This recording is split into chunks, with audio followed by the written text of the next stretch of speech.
और आगे बढ़ेंगे जहां पुलिस आरक्षक भर्ती परीक्षा 2023 में हुए फर्जीवाड़े को लेकर सीएम डॉक्टर मोहन यादव ने सख्त कार्रवाई के निर्देश दिए हैं। मुख्यमंत्री डॉक्टर मोहन यादव ने कहा कि इस तरह के आपराधिक कृत्य बर्दाश्त नहीं किए जाएंगे। मुख्यमंत्री डॉक्टर मोहन यादव ने सोशल मीडिया प्लेटफॉर्म एक्स पर लिखा, पुलिस आरक्षक भर्ती 2023 की प्रक्रिया में फर्जीवाड़े और अनियमितता की सूचना मिलने पर मेरे द्वारा सख्त कार्रवाई करने के लिए निर्देशित किया गया है। इस प्रकार के आपराधिक कृत्य जिनमें योग्य अभ्यर्थियों के साथ अन्याय होता है, मध्य प्रदेश में बर्दाश्त नहीं किया जाएगा। काफ़ी है और काफ़ी डिटेलिंग इसमें की जानी है। तो जो भी बिंदु सामने आ रहे हैं, यदि मल्टीपल उसने अभ्यर्थियों के लिए किया है तो उसमें सब में हो नहीं हुआ, अलग अलग जगह से है इसमें। और इसमें अभी ये भी है कि कुछ प्रकरणों में ऐसी संभावना है कि हो सकता है कि उन्होंने तकनीकी का इस्तेमाल कर किया गया हो। तो इसका पूरा हम लोग लगातार जो कर्मचारी चयन आयोग हैं उनके संपर्क में भी हैं, क्योंकि उनके पास में पुराने जो डाटा इनमें दिए गए थे वो सारे हैं।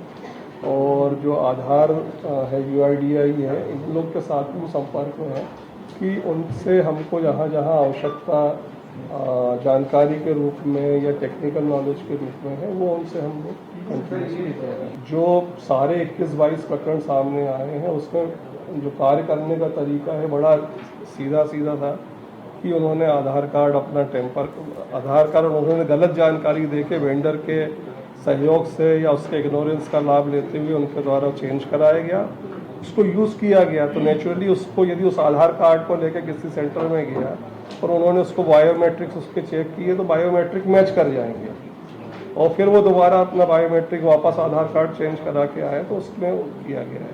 उसने एक मॉडस ऑपरेंडी तैयार की, एक कार्य प्रणाली तैयार की जिसका उसने बेनिफिट उठा के इस तरीके से फ्रॉड जो है, फोर्जरी काफ़ी है। और इसी खबर पर ज्यादा बातचीत के लिए सीधा रुक करेंगे news at digital Anirudh Sonu ने हमारे साथ लाइव जुड़ गए हैं। अनिरुद्ध, पुलिस कांस्टेबल भर्ती परीक्षा में जो फर्जीवाड़ा हुआ, इसको लेकर अब मुख्यमंत्री डॉक्टर मोहन यादव ने सख्त निर्देश दिए हैं जांच के, और ये भी कहा है कि फर्जीवाड़े में जो भी शामिल होगा उसके खिलाफ सख्त कार्रवाई की जाएगी, क्योंकि युवाओं से जुड़ा हुआ ये पूरा मामला है। क्या लग रहा है कब तक जांच पूरी हो जाएगी और अभी तक इस पूरे मामले को लेकर क्या अपडेट है? कब ये फर्जीवाड़ा हुआ, अभी तक कितनी FIR दर्ज हुई है? देखिए, पुलिस आरक्षक में फर्जीवाड़े का फिर मध्य प्रदेश में खुलासा हुआ है और मुख्यमंत्री डॉक्टर मोहन यादव ने खुद इसको संज्ञान में लिया और तत्काल FIR करने के जो निर्देश दिए थे। तो अभी तक इस पूरे मामले में 21 केस दर्ज हो चुके हैं, 23 उम्मीदवारों के इसमें नाम सामने आए हैं और 24 लोगों की गिरफ्तारी हो चुकी है। और जहां तक बात करें तो 2023 में पुलिस आरक्षक GD और रेडियो के पदों पे आरक्षक की भर्ती निकली थी। इस पूरी भर्ती में लगभग 6,52,000 लोगों ने फॉर्म शामिल किए थे, जिसमें से 53,000 का चयन हुआ था। शारीरिक परीक्षा उन्होंने दी थी। लगभग 6,423 लोगों ने इसमें अंतिम परीक्षा दी थी और जिनके जो चयन हुआ था वो पूरी तरह से गलत हुआ था, क्योंकि इसमें सॉल्वर बैठे थे। उन सॉल्वर ने एक नहीं कई लोगों की एग्ज़ाम्स दी थी। इसके अलावा बात किया जाए तो जो आधार कार्ड है उसमें भी फर्जीवाड़ा किया गया था, बायोमेट्रिक जो डाटा था उसमें भी हेरफेर की गई थी। और तमाम तरह की जब गड़बड़ियाँ सामने आई तो सरकार ने कड़ा एक्शन लिया और कड़े एक्शन के बाद मुख्यमंत्री डॉक्टर मोहन यादव ने PHQ पुलिस मुख्यालय को कड़े निर्देश जारी किए और इस पूरे निर्देश जारी करने के बाद ही तत्काल इन मामलों में गिरफ्तारियां होनी शुरू हुई और अभी तक 21 केस दर्ज हो चुके हैं और 24 लोग गिरफ्तार हो चुके हैं। और देखा जाए तो ये पूरा परीक्षा जो आरक्षक भर्ती वाले का मामला है, इसमें सबसे ज़्यादा जो फर्जीवाड़ा हुआ है वो ग्वालियर चंबल संभाग में हुआ है और FIR जो दर्ज हुई है वो मुरैना में, श्योपुर में, दतिया, ग्वालियर और इसके अलावा इंदौर, राजगढ़, शहडोल। तो सबसे ज़्यादा जो FIR दर्ज हुई हैं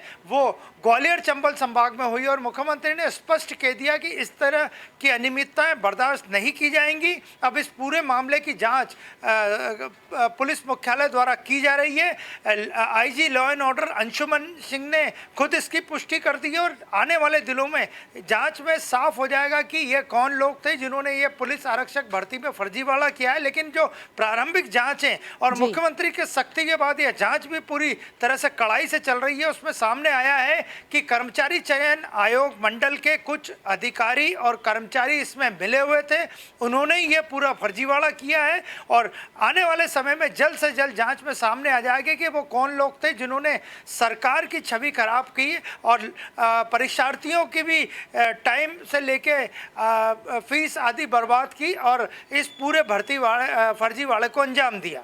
बिल्कुल, ये बहुत बड़ी बात है कि किसकी शह पर ये जो पूरा फर्जीवाड़ा है वो हुआ।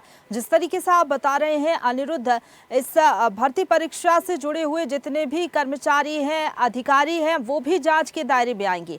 ग्वालियर चंबल का जिस तरीके से आप बता रहे कि वहां पर ज़्यादातर शिकायतें आई हैं, तो जांच का दायरा वहां पर भी बढ़ेगा और जैसे जैसे जांच आगे बढ़ेगी तो उसके बाद जो भी संलिप्त लोग हैं, चाहे वो अधिकारी हो, कर्मचारी हो या फिर कोई बड़ा नाम भी अगर सामने आता है, तो कार्रवाई इस पूरे मामले में होगी। जी बिल्कुल, मुख्यमंत्री डॉक्टर मोहन यादव, उन्हीं के पास इस वक्त गृह विभाग है और वो स्पष्ट कह चुके हैं कि ढिलाई या अनियमितता या भ्रष्टाचार बर्दाश्त नहीं किया जाएगा। अभी तक 20 से ज़्यादा इस पूरे मामले में एफआईआर दर्ज हो चुकी है, 24 लोगों की गिरफ्तारी हो चुकी है। आगे जांच और होगी और उसमें अगर ज़रूरत पड़ी तो गिरफ्तारियां भी बढ़ेंगी और एफआईआर भी बढ़ सकती है। लेकिन इतना बड़ा फर्जीवाड़ा होने के बाद सरकार अब कड़े कदम उठा रही है और सरकार पूरी तरह से एक्शन में है। अब सीधे संदेह की सुई कर्मचारी चयन मंडल के अधिकारियों और कर्मचारियों पे है। उन्हीं की मिली भगत से ये पूरा फर्जीवाड़ा सामने आने के संकेत जांच अधिकारियों को मिल गए हैं और पुलिस मुख्यालय पूरी तरह से जांच पे भी नज़र रखे हुए है कि कहीं कोई गड़बड़ी ना हो, कोई गलत आदमी फंसे नहीं और जो फर्जीवाड़ा करने वाला है वो बचे नहीं। तो मुख्यमंत्री के निर्देश के बाद इस पूरे मामले में जांच कड़ी हो गई है और जल्द से जल्द इस मामले का खुलासा होगा कि इसमें और कितने लोग शामिल हैं और अगर और लोग शामिल हुए तो एफआईआर की संख्या भी बढ़ सकती है और पूरी पुलिस भर्ती, पुलिस आरक्षक, जीडी और रेडियो के पदों की भर्ती ये संदेह के घेरे में आ गई है। और उस वक्त से लेके जब 2023 में एग्ज़ाम हुई थी और जब तक इसका रिजल्ट आया, उस दौरान कौन कौन अधिकारी कर्मचारी नियुक्त थे, उनकी भी इस पूरे मामले में जांच की जा रही है।